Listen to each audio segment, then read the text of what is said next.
One of the most decorated dynasties in NFL history was fined a franchise record $500,000. Its head coach fined the maximum the league allowed and a first-round draft pick taken away, all because of a man standing on the sideline with a camera filming the other team's hand signals. The strange part isn't that it happened once, it's that it had reportedly been happening for years, in plain sight, before anyone did anything about it. September 9, 2007. The New England Patriots opened their season against the New York Jets. Patriots video assistant Matt Estrella is stationed on the sideline with a camera, credentialed and in plain view, but pointed at the Jets' defensive coaching staff, recording their hand signals as they're called in from the sideline. Jets security stops him mid-game and confiscates the camera and the tape. It isn't a hunch. The Jets, like several other teams around the league, had heard rumors for years that the Patriots were filming signals from the sideline, a practice the NFL had explicitly banned in a memo sent to every team a full year earlier, in September 2006. That's the detail that turns this from an isolated incident into a real scandal. The NFL hadn't just banned sideline filming once, it had sent a formal reminder to every team specifically warning against it, and the Patriots had been filmed doing it anyway on opening day against a divisional opponent with a credentialed employee in full view of both benches. Commissioner Roger Goodell moves fast. Within a week, the league confirms the tape and opens a full investigation. And what investigators find isn't a one-off. Former Patriots employees and rival teams describe the practice going back years to at least 2000, when Bill Belichick took over as head coach. The operation has a name inside the building. Some staffers reportedly call the tape library Spygate tapes even before the press does. Belichick's public explanation is that he genuinely believed the rule only restricted where a team could use the information during the game itself, not whether they could film it at all, a distinction the league flatly rejects.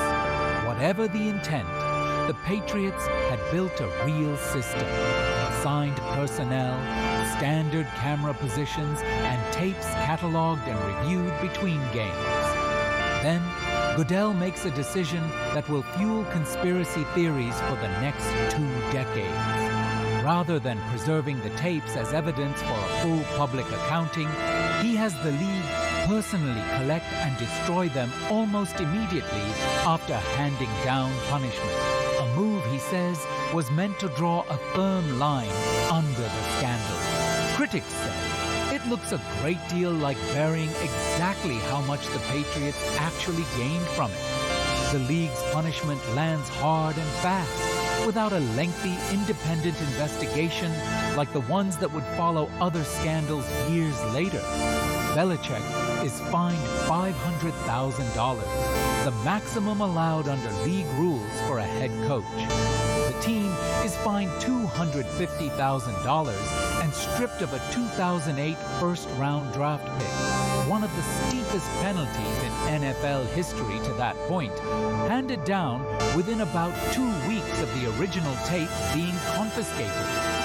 The Patriots go on to finish the 2007 season 16-0, the first perfect regular season in over 3 decades, before losing the Super Bowl to the underdog New York Giants.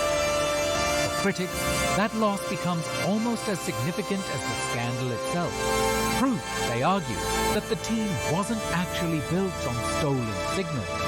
For skeptics, the run itself becomes retroactive evidence that the punishment barely matters. The story refuses to die quietly. In 2008, a former Patriots video assistant tells reporters the team had also taped a walkthrough practice before a Super Bowl years earlier, an even more serious allegation the team denies and the league says it investigated and found no evidence for. A U.S. senator publicly calls for a congressional hearing into the destroyed tapes. Goodell testifies before Congress that the punishment was final and the tape's destruction was proper. No further league discipline ever follows. The NFL's position, restated for years afterward, is that Spygate was fully investigated and fully punished in September 2007, and that everything since has been speculation the destroyed tapes make impossible to either prove or disprove, which is precisely why the theory never fully goes away. The league overhauls sideline communication in the years that follow, eventually moving toward coach-to-player radio systems and, more recently, in-helmet communication technology specifically designed to make signal stealing far harder to pull off undetected.